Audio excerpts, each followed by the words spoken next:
In this video, we're sitting down with Chris, the guitarist of the Portland-based doom metal band Luna Negra. We're going to get to check out his guitars, his pedal board, and some riffs. If you're liking what you're hearing, you can head on over to their Instagram page at Luna Negra Band or check out their music on Spotify. Luna Negra was playing here in Eugene at John Henry, so I got to sit down with Chris before the concert. Then a day later, I headed up to Portland to watch them open for Windhand. We're going to start off with the interview with Chris and then switch over and check out all of his pedals, his guitar gear, his amplifier, check out some riffs. Then we'll wrap up the video checking out a clip from their live set at the Aladdin Theater opening for Windhand in Portland.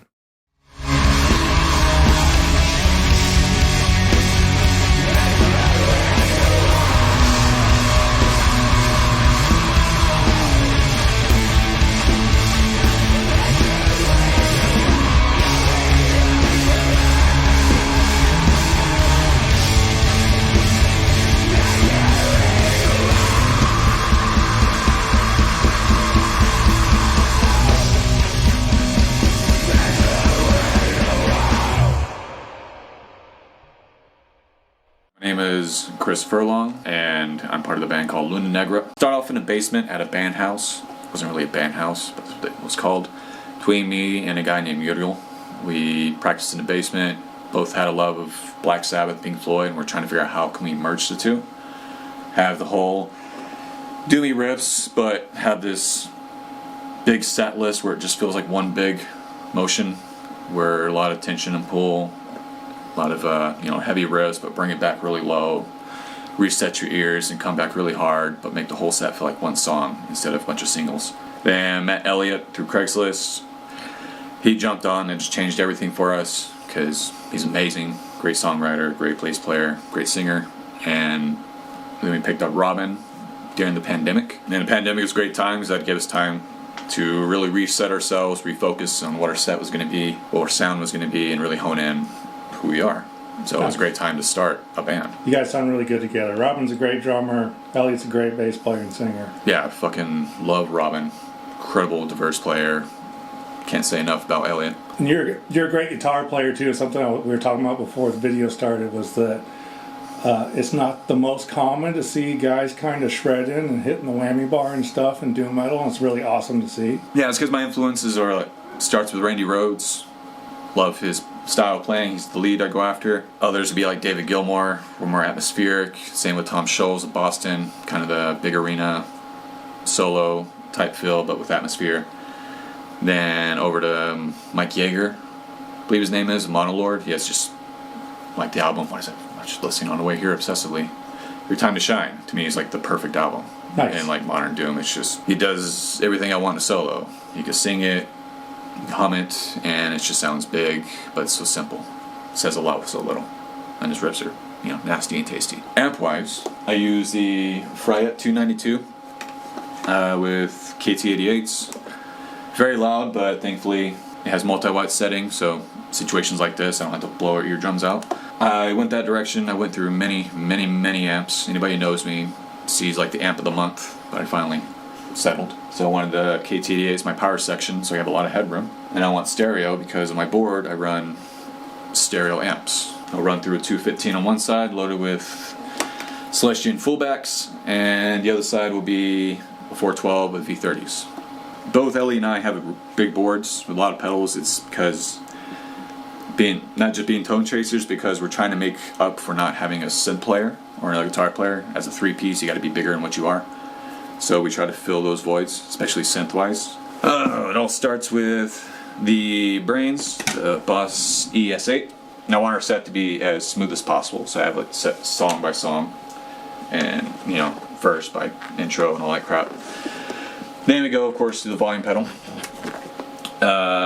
which is a Boss. Again, it's out of laziness. I don't want to touch my guitar volume pots. Try to avoid that as possible, so I do my atmosphere swells here. Running into an Origin Effects Cali 76, worth every penny. It's the best. It's absolutely the fucking best compressor I've ever used.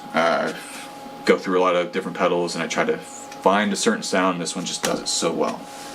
It's just so silky tone, so silky. Then we go to my Keeley modded Dunlop It does the best combination of that Vox watery wah sound with the thick, growly undertone of a crybaby, if that makes any sense at all. And from there, and this isn't really pedal order because this thing switches different orders, but we'll go in this order. Here we got the Keeley Moon, using for the fuzz tone. I think it's modeled after a Big Muff. Pretty fucking bottom heavy, really thick and nasty. Only use it for 2 songs because it could be too muddy at times. Going into a Century because sometimes we pause and I want to not feedback. You know, feedback's kind of the forte of our genre. Sometimes I don't want it. Going to the Demon Effects King of Drive. It's a copy because I don't have $600 to buy a pedal. Yeah, for sure. And it sounds pretty good. I'm not going to encourage to buy offhand, but it just appeared on my board. I don't know how, but here it is. And it sounds great. So using that as kind of, is it overdrive? Yeah, I use it as a pseudo clean channel. When it's on the red, then the red, blue will stack onto it as the overdrive. It sounds beautiful, especially with the compressor. However, I don't know if this is true with the actual Analog Man, but this one does not stack with any of these other distortion pedals. It sounds like it's fucking horrible. It just wails and screams, and no amount of noise gate can fix that. Then moving on to one of my favorites. I've been looking for preamp pedals that have tubes in them at a proper voltage forever, for years and years, and finally through digging I found rumors of crab effects, and this pedal maker posted it in Portland. He's like, oh yeah, I got a Randall Satan. I was like, where the fuck did you get that? And he's he showed me the links. Like, finally. So I found Crab Effects, which is made in Ukraine, and this one has 2 tubes running at, I think, 300 plate voltage. So it sounds really good, if that makes a difference. And it's modeled after the Soldano Slow 100 on the overdrive channel. The clean channel is a Fender Blackface, I believe. Nice. And running through effects loop, I got a HX1 from line 6. To be honest, I only use this one because I don't have enough room for all the modulation I want. So this is kind of a middle ground at the moment. It does some things very well, some things it does very terrible. So I have to just accept what I have at the moment. Next is the newest one. It's the Universal Audio Knuckles. That's based off the Mesa Rectifier, the early 90s model. I don't know which one that is. Rev something. Sounds awesome. I haven't heard, can't say it sounds like the real thing. I've heard of triple rectifier in a long time in person. Next one's my favorite pedal.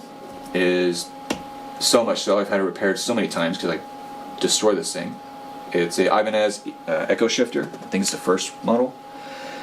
It's a lot of fun. I do a lot of my effects, atmosphere crap off of this one because you just throw it in oscillation mode and just change the delay time, and it just sounds like a spaceship taking off or a bomb going down. A lot of fun. Because of that, this thing breaks often. So. Because you're hitting that with your feet? Oh no. I stopped that first time it broke. I was just using my hands while I'm constantly like jerking it around, and yeah, it can't take it all the time, unfortunately. Out of there, since I ran out of room, I go over here to the atmosphere section.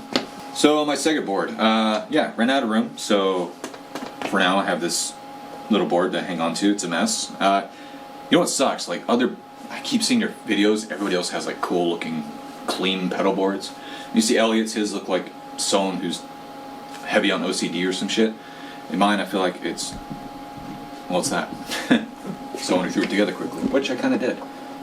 And haven't fixed it since then.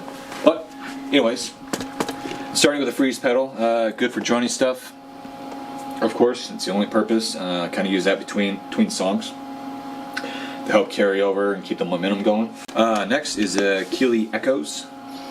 Really, really cool delay pedal. Been trying to get my hands on one of these for a bit. Not that they're unattainable. I just like to trade for my pedals, and finally got around to getting one. Really pretty sounding, great analog tone. Then I run stereo out of here.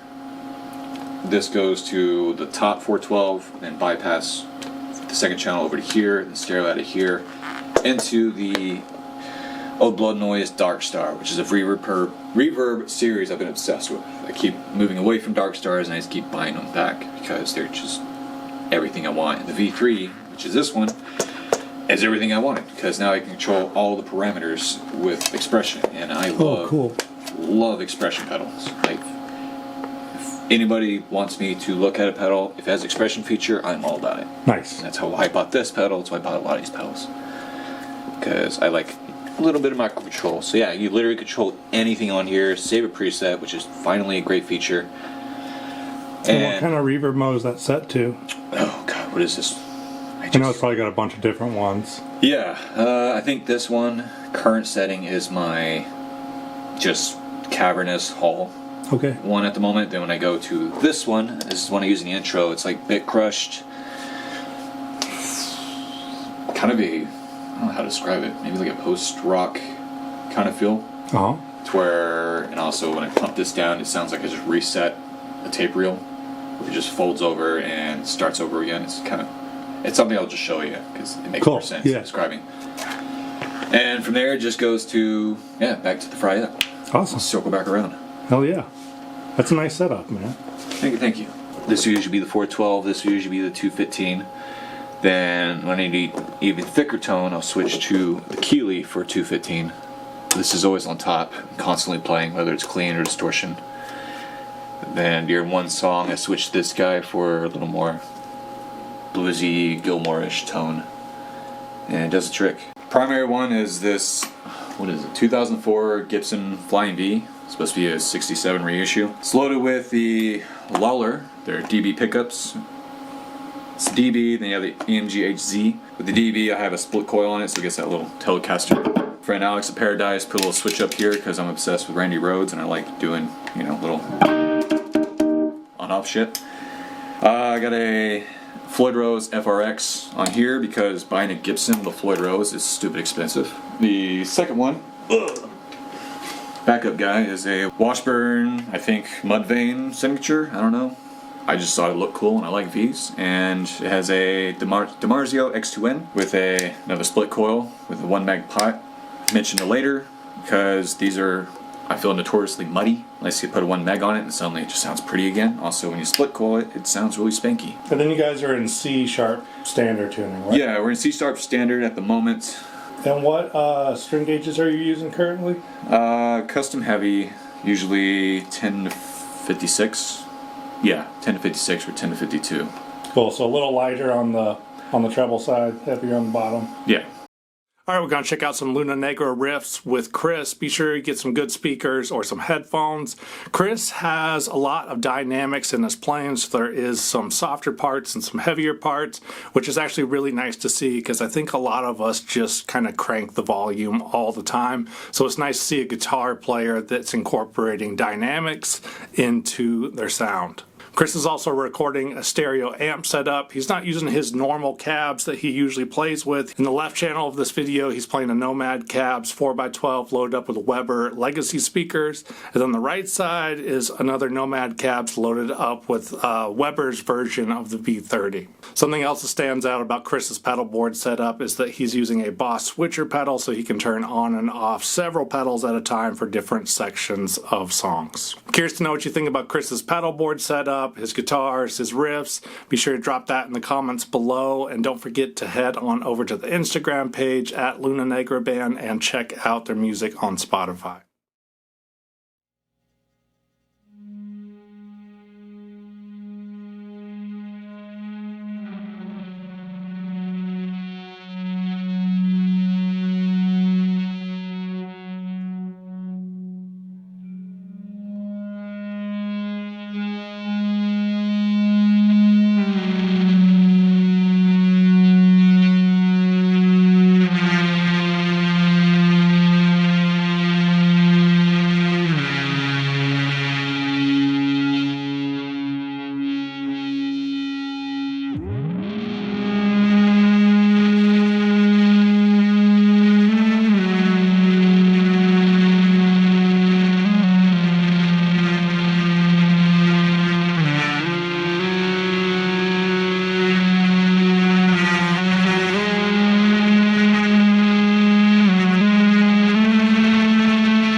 using the supercharger, Keeley Moon, and the knuckles interchanging throughout.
This is called the Ending Light. This is the guitar solo for it. I'm using the, again, Crab Effect Supercharger with the Keeley Moon for delay and the Keeley modded Crybaby Dump Mop.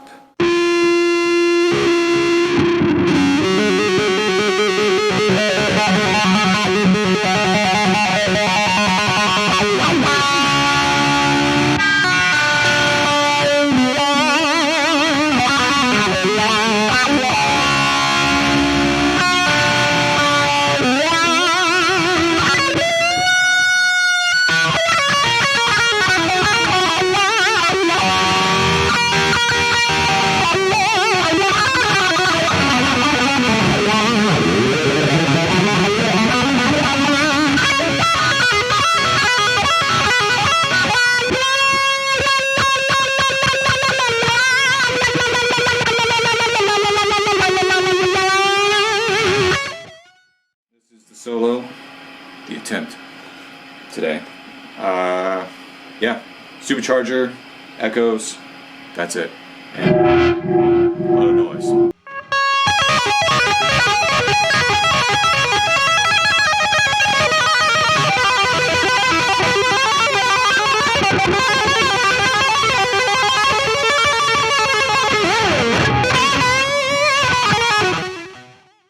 This uses the Origin Effects, the King of Drive, and the echoes, and perhaps the Dark Star. We'll find out if I decide to do that or not. But atmospheric, too heavy.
Jason from Fuzzlord, and I really appreciate you watching this video. Be sure to drop a comment below and let me know what you thought of Chris's pedal board and his guitar setup. Also want to give a big thank you to Chris for coming by before the show at John Henry's and letting us all check out his pedal board setup. We're going to wrap up this video checking out a clip from one of their songs, the Aladdin Theater, opening up for Windhand in Portland, while we run the names of all the Patreon supporters. Again, big thanks to Chris for coming down, making the time to do this, Robin, the drummer, for helping load gear in and out and hanging out while we're doing the filming. And over on the Patreon page, big thanks to Corey and J Kid. I'm Jason from Fuzzlord. Don't forget to like this video, share it with a friend that's into guitar gear, and I'll see you in the next video.